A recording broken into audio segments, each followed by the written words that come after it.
Random House Audio Voices presents selections from I May Be Wrong, But I Doubt It by Charles Barkley, edited by Michael Wilbon, read for you by the author.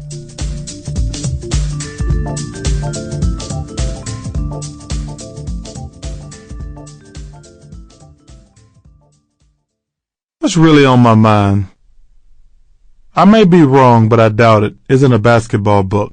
It's not really even a sports book, although basketball and sports are the vehicles I'm using to generate a much broader discussion and are the things I am most familiar with. There's been increased criticism of athletes, sometimes by people in the news media and sometimes by activists, that we run away from dealing with some serious social issues like poverty, racism, politics, and education. Not only am I not running away from these discussions at this point in my life, approaching 40 years old, 2 years into retirement after a 16-year NBA career, I usually prefer them. I'm tired of talking about stuff that doesn't matter. I'm tired of Charles, tell me which coaches you hated during your career. Or Charles, let's talk about which players in the league you don't like. Or let's talk about groupies. Most reporters, I can't even convince them to talk about any serious topics, which I'm happy to have a chance to do now. If the subject is groupies, my phone will blow up. That's easy. If you want to say something bad about anybody, reporters will hang on every word. That's easy. So don't think you're going to hear about that, because that's not what this is. I've done enough of that the last 20 years. What I've come to realize is that I can have some control over this process. I can talk about whatever the hell I want to talk about. At this point in my life, I'm trying to transition from sports into something broader with wider implications. I don't know if you can do it when you're playing. Guys get criticized for not being more socially conscious, for not spending more time talking about social issues. And that criticism may sound legitimate, but if you want to actually take on some social issues, particularly if you take some unpopular positions, you're going to get hammered. People say all the time they want you to talk about social issues, but if you do, and if you take a position that doesn't go down easy, you're militant. My favorite one is, when's the last time Charles Barkley struggled? What does Barkley know about growing up poor? Well, I do know, damn it. I was poor. I grew up in the projects in Leeds, Alabama. If I was still poor, I wouldn't have the platform to speak up about the stuff we ought to be confronting. Some years ago, in a Nike commercial most people considered controversial, I suggested that athletes should not be primary role models. I told them to listen to the parents, not athletes or celebrities, and I got killed for it. Is that bad advice to say listen to your parents, your teachers, and not some damn celebrities? But that's okay. I'm not overly concerned about people disagreeing with me. I'm concerned with the response in that I want people to start talking, get the discussion started. I'm going to say what's on my mind. Dan Patrick of ESPN, who I like very much, introduced me once as Charles Barkley, who makes you think, who makes you mad, but sometimes doesn't think before he talks. I said, wait a minute. I know exactly what I'm saying. I may say something people consider controversial or outrageous, but I've thought about it before I said it. I always know what I'm saying, and I'm always prepared for the reaction. I may ask a dozen people about something, especially when it's a sensitive topic or something that could be explosive. And I like getting input from smart people and people who have experienced things that I'll never experience or haven't experienced yet.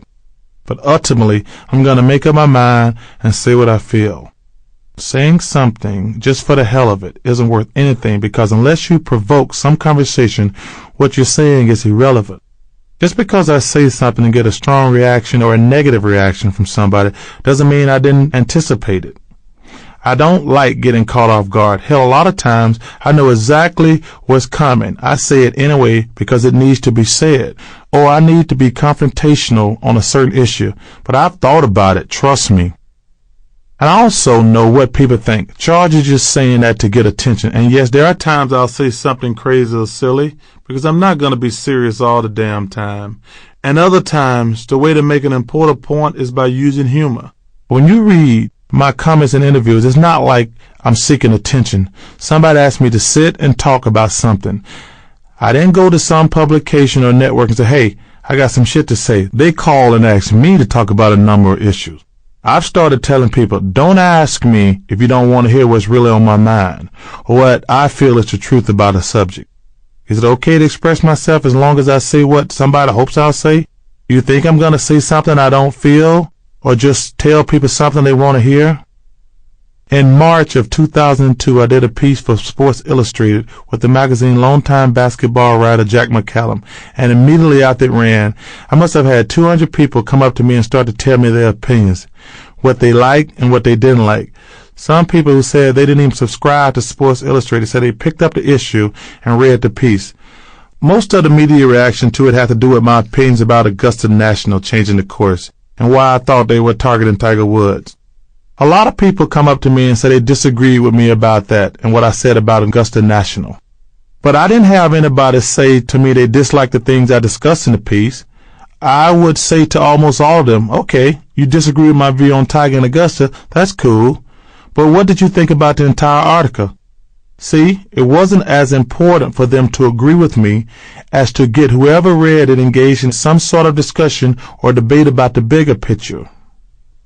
I've been criticized for expressing certain views for nearly 20 years, and even though I never mind getting hammered, toward the end of my career I was thinking, let me finish my playing career before I start seriously discussing all these social issues of the day. I'll still be in the public spotlight because I'm probably going to be in TV in some context. Then I'll be better able to handle it.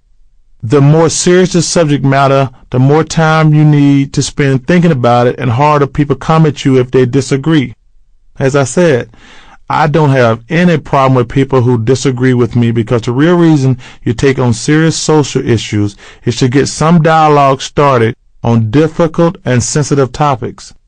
But disagreement and ridicule are not the same thing.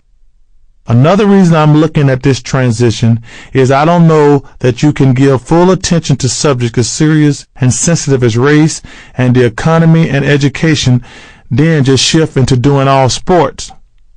I don't know if the two can go together. I've always contended that sports don't help black people, especially black kids.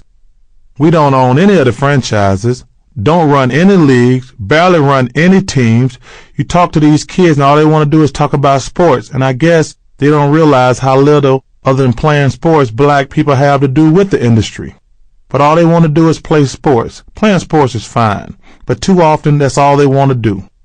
Don't get me wrong, I love sports as much as anybody ever has, and I'm still doing my work for Turner during the NBA season, which is a lot of fun. But my duties in Atlanta will be expanded to include appearing weekly as a special contributor and commentator on CNN's show Talkback Live, as well as other CNN programming. And I'm going to take that very seriously because the show deals with serious subjects. The primary reason I turned down an opportunity at HBO is that would have been exclusively sports.